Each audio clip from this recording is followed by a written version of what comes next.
दोस्तों आज के वीडियो में हम देखेंगे कि सेंट्रल बैंक ऑफ इंडिया के अंदर अभी पीजीटीबीएफ क्रेडिट ऑफिसर की जो वैकेंसीज आई है, तो क्रेडिट ऑफिसर का मेनली वर्क प्रोफाइल क्या रहता है, इसको डेप्थ में इस वीडियो के अंदर हम जानेंगे। और किस तरीके से जो जनरल बैंकिंग ऑफिसर या डिपॉजिट ऑफिसर जो बैंक में होते हैं, रिकवरी ऑफिसर होते हैं, उनसे कितना डिफरेंट होता है और ये प्रोफाइल सबसे ज़्यादा इंपॉर्टेंट क्यों होती है बैंक में, क्यों इस प्रोफाइल का एक्सपीरियंस जो है वो प्राइवेट सेक्टर के अंदर भी आपको अच्छे पैकेजेस भविष्य के अंदर दिला सकता है, और क्यों बैंक कभी ऐसा नहीं होता कि वो डिपॉजिट ऑफिसर की वैकेंसी लेके आती है, रिकवरी ऑफिसर की लेके आती है, वो कभी लेके नहीं आती। वो क्रेडिट ऑफिसर की ही ज़्यादातर वैकेंसीज जो है जब आईबीपीएस से अलग हट के कोई नोटिफिकेशन आता है, हमने बैंक ऑफ इंडिया के टाइम भी देखा था, तो क्यों क्रेडिट ऑफिसर की लेके आती है, इस वीडियो के अंदर हम डिटेल में एक एक चीज़ जो है वो जानेंगे। देखो, सबसे पहली चीज़ जो होती है, बैंक को अपनी कमाई कैसे होती है, वो मेनली एडवांसेस के थ्रू ही होती है। जब वो क्रेडिट देता है, लोन देता है कस्टमर्स को, उससे जो उसको इंटरेस्ट मिलता है वही उसका कमाई का मेन जरिया होता है। डिपॉजिट पे तो उसको ब्याज देना पड़ता है कस्टमर्स को, लेकिन जब आप किसी को लोन दोगे, पैसा उधार दोगे, तो उसके अंदर एक रिस्क भी होती है। आपको सारी चीज़ें उसकी चेक करनी होती है, उनके ऑफिस नोट्स बनते हैं, और जो क्रेडिट की जो प्रोफाइल होती है उसके साथ सबसे बड़ा जो फैक्टर रहता है इसके अंदर, दो मेरिट और डीमेरिट जो सबसे ज़्यादा ये रहते हैं कि सबसे बड़ा फ़ायदा इसके अंदर ये रहता है कि आपको सीखने का बहुत कुछ मिलता है, क्योंकि इसका जो एरिया होता है वो वाइड होता है और रिस्क वाला एरिया होता है। इसलिए जिन लोगों को इसकी डेप्थ में बहुत नॉलेज हो जाती है बैंक के अंदर, वो लोग जो अच्छे से सीख जाते हैं, उनको पोस्टिंग भी कई बार मनचाही मिलती है और उनका काम कोई दूसरा सीख नहीं पाता है, क्योंकि अगर आप करियर के स्टार्टिंग में ये चीज़ सीख लेते हो तो आपको बाद में इन चीज़ों को लेके काफ़ी आसानी होती है। लोन किस तरीके से होते हैं, एक तो होते हैं रिटेल लोन, जो आपके नॉर्मल जो एमएसएमई वगैरह के जो लोन रहते हैं, जो नॉर्मल व्हीकल लोन हो गए या जो नॉर्मल लोग जो लोन लेते हैं, स्मॉल बिजनेस के जो लोन्स होते हैं वो होते हैं। और एक होते हैं कॉर्पोरेट लोन। कॉर्पोरेट लोन क्या होते हैं, 100 करोड़ 200 करोड़ 300 करोड़ 400 करोड़ के जो लोन होते हैं, इनकी ब्रांचेस जो होती है वो बैंक में अलग होती है। क्रेडिट ऑफिसर जो होते हैं वो दोनों जगह जो है वो पोस्टेड रह सकते हैं, लेकिन फिर भी जो large corporate branch, mid corporate branch, जहाँ 100 करोड़ 200 करोड़ तक के लोन्स होते हैं,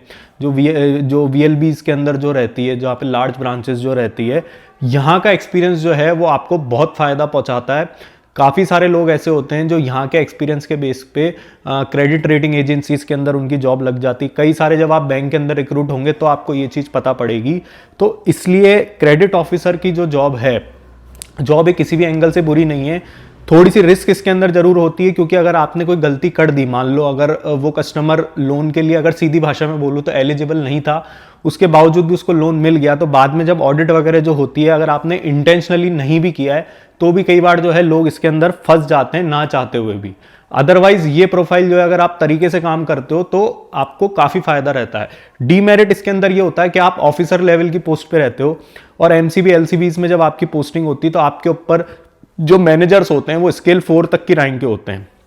और कई बार वो फ्रॉड कराने के चक्कर में आपको फोर्सफुली आपको वहां पे कुछ चीज़ें ऐसी करनी पड़ जाती है जो लीगली जो है वो अलाउ नहीं रहती है। तो आप ना चाहते हुए भी इसके अंदर फंसने के चांसेस जो है वो थोड़े हायर साइड पे होते हैं, अगर हम डिपॉजिट या रिकवरी वाले डिपार्टमेंट में बैंक से कंपेयर करें। तो ये जो क्रेडिट वाला डिपार्टमेंट होता है, ये दोनों तरीके से आपको फ़ायदा पहुंचा सकता है। अगर यहाँ का एक्सपीरियंस आपको मिल गया तो आपको बाद में बहुत फ़ायदा मिलेगा। हमने देखा आजकल एक्सपीरियंस बेस पे खुद पब्लिक सेक्टर बैंक्स काफ़ी सारी वैकेंसीज निकालते हैं, तो लोग एक बैंक से दूसरे बैंक स्विच करने में उनको आसानी रहती है। उसमें हालांकि इंटरव्यूज़ वगैरह रहते हैं, एक्सपीरियंस बेस पे निकलती है, लेकिन वो एक्सपीरियंस जो है वो क्रेडिट डिपार्टमेंट्स का ज़्यादा मांगते हैं। अभी थोड़े टाइम पहले आपने देखा था सिडबी के अंदर वैकेंसी निकली थी, जिनको 2 साल या 3 साल का कुछ उसके अंदर एक्सपीरियंस मांगा था, क्रेडिट डिपार्टमेंट में जिन लोगों ने काम किया हो। तो अगर किसी ने वहाँ काम नहीं किया और उसका सिलेक्शन ऑफिसर के तौर पे हुआ है, तो वो फिर उसका वैल्यू इतना ज़्यादा मार्केट में नहीं रहता जितना क्रेडिट ऑफिसर का रहता है। और दूसरा, इनको सबसे ज़्यादा फायदा जो पीजीडीबीएफ पीओ के थ्रू जो क्रेडिट ऑफिसर रिक्रूट हो रहे हैं, क्रेडिट ऑफिसर बनने में सबसे बड़ा फायदा ये है कि आपकी रूरल पोस्टिंग जो है वो ना के बराबर चांसेस है आने के। आपकी metro city, urban city, semi urban cities के अंदर ही आपकी पोस्टिंग आएगी, क्योंकि बड़े बड़े लोन्स जो रहते हैं वो यहीं पर होते हैं। छोटी ब्रांचेस के अंदर तो जो एडवांसेस होता है वो नॉर्मली वहाँ पे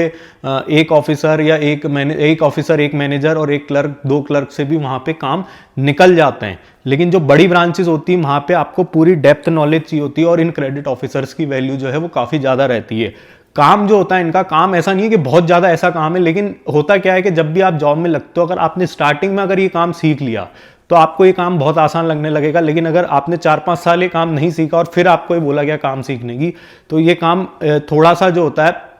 वो इसके अंदर चीज़ें जो है रूल्स एंड रेगुलेशंस आपको थोड़े समझने पड़ते हैं, क्योंकि गवर्नमेंट की गाइडलाइंस अलग तरीके की रहती है कि इतनी इसकी सिबिल होनी चाहिए, इतना इसका पास्ट का ये होना चाहिए, बहुत सारी चीज़ें इसके अंदर, ऑफिस नोट्स बनते हैं बड़े बड़े, आपको आगे से सैंक्शन करानी पड़ती है चीज़ें, कंबाइंड लोन्स होते हैं 3-3 4-4 बैंकों के। तो ये सारी चीज़ें जो है वो एक क्रेडिट ऑफिसर को देखनी पड़ती है। प्रोफाइल बड़ी शानदार है इनकी, अगर कोई लगना चाहता है, और खास करके लड़कियों के लिए जो होती है क्रेडिट ऑफिसर की जॉब, क्योंकि इनकी रूरल पोस्टिंग वगैरह नहीं आती, कस्टमर डीलिंग से बच जाते हैं। कैसे बच जाते हैं आप बोलोगे सर यहाँ लोन तो यहाँ भी देना है, कस्टमर डीलिंग से ऐसे बच जाते हैं, लार्ज ब्रांचेस में जब आपके जॉब आती है जैसे एमसीबी एलसीबी इसके अंदर, तो वहाँ पे कस्टमर डीलिंग ऐसी नहीं होती जैसी नॉर्मल ब्रांचेस के अंदर होती है। वहाँ एलिट कस्टमर आते हैं, तो दिन भर के आपके मान के चलो कि मैक्सिमम 8 कस्टमर 10 कस्टमर 15 कस्टमर आएंगे। वहाँ पे ऐसे नॉर्मल बैंकिंग के लिए, डिपॉजिट के लिए, विड्रॉल के लिए जो है वो कस्टमर्स वहाँ पे नहीं रहते हैं। वहाँ मेनली काम कॉर्पोरेट नाम है उसका, तो कॉर्पोरेट के लोन्स वगैरह का ही वहाँ पे काम रहता है। वहाँ पे पासबुक प्रिंटिंग और ये इस तरीके के जो नॉर्मल काम रहते हैं वो कॉर्पोरेट ब्रांचेस के अंदर